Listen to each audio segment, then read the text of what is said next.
Hi guys, in this video pag-uusapan natin yung USDE ng Ethena Labs na may 29% APR, up to 29% APR or annual percentage. So bakit nga ba kumikita ako dun sa mga bagong NFT games? Let's go!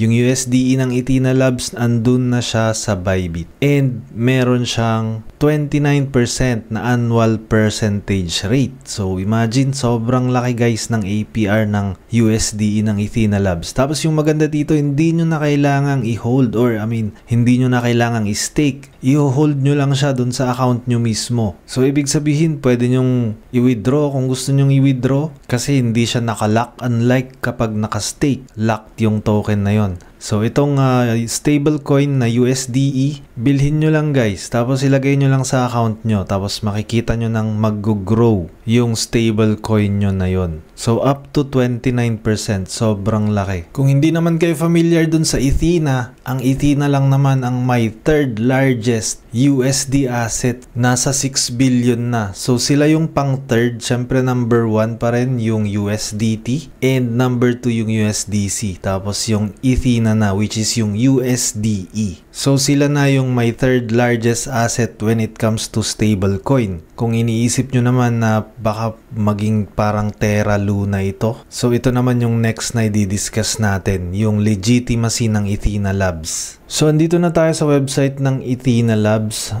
Ethena.fi nga pala yung URL para hindi kayo mapunta dun sa kung ano-anong website dyan. And meron silang SUSDE nga pala. So makikita din natin mamaya kung saan gagamitin itong SUSDE. Ang APY naman ng SUSDE ay 8%. So kung gusto nyong pumunta dun sa DApp nila, enter Ethena lang, i-click nyo lang to. And meron silang connect wallet doon or sign up. So makikita nyo kapag i-click nyo yan mamaya. Punta lang muna tayo dito sa ecosystem nila para ipakita ko sa inyo yung mga token ngayon ng Ethena Labs. So merong USDE dito which is the stablecoin. SUSDE naman is the staked USDE. This is the leading savings asset in DeFi. It accumulates reward periodically and can be obtained by staking USDE. So ito yung makukuha natin kapag nag-stake daw tayo ng USDE. Tapos syempre yung governance token nila, yung ENA, and ito yung staked ENA. Tapos dito sa baba yung mga centralized exchanges kung saan sila pwedeng bilhin. So meron sila sa Binance. Ang meron sa Binance yung investor ENA tsaka hedging venue. Sa Bybit naman ENA tsaka yung USDE collateral hedging venue. OKEX, meron din sa BitGet. So andun din yung stablecoin nila sa BitGet. Hindi ko lang alam kung ano yung APR dito or annual percentage rate. Tapos meron din sila sa Gate.io. Meron din sa Deribit, sa Kraken, sa Coinbase, sa KuCoin, Gemini, HTX, Aave, Morpho, Gearbox, Spark, Contango, Juice, Camino.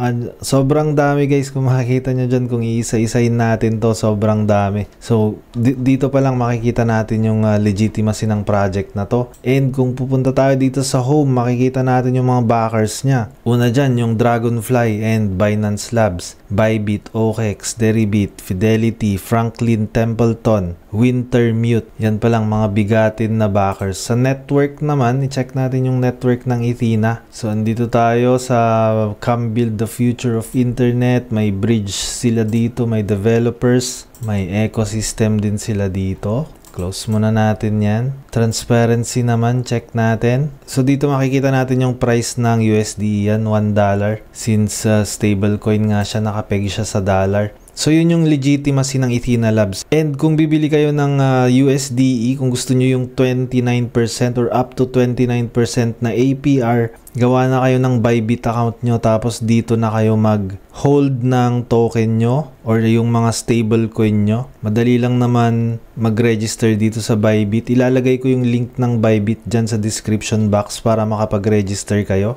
And eto nga, dito nga tayo sa ETH USDE na pair. Yung USDE, yan yung sinasabi ko kanina na stablecoin ng Ethena Labs. So yan lang yan lang yung bibili nyo, tapos ilagay nyo lang dito sa account nyo. Hindi nyo na kailangang i-stake, i-hold nyo lang. Pwede nyong i-withdraw kung kailan nyo gusto, tapos pwede nyong i-trade sa ibang token kung kailan nyo gusto. And nga pala yung And oo nga pala, Q1 yung plano nila kasi meron na silang roadmap na basa ko doon na sa Q1 makikipag-partner na sila sa mga asset manager and private equity firms para mag-enter na sila sa traditional finance. So yan yung plano nila doon sa IUSDE naman nila. Tapos sa IUSDE meron silang 20% na annual return. So yan yung plano nila sa neobank nila. Magkakaroon sila ng neobank or yung parang online banking.